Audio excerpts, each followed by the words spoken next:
Hello friends आज video में आपको कहबी कि आप किभली निजर Utkal university first semester result टी चेक करेंगे। तो से आप निजर मोबाइल फोन जेकोसी ब्राउजर को ओपन करी uuems.in लिखि सर्च कर दिंतु। तो तापर आप आसीजे उत्कल यूनिवर्सिटी ऑफिशियल वेबसाइट को। तो वेबसाइट लिंक मु वीडियो डिस्क्रिप्शन में देदेवी से चाहिए आप डायरेक्ट आसीपारे।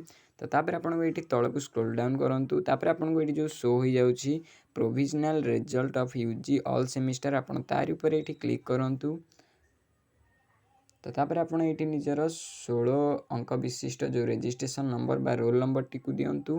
तापर ये आप निजर डेट ऑफ बर्थ टी ये सिलेक्ट कर दिंतु किंबा आपणकर ये निजर मोबाइल नंबर टी आप दिंतु। तो तापर आप ये सबमिट बटन उपर क्लिक कर दिंतु। तो यही भाव में आप निजर Utkal university first semester result T ये चेक करेंगे।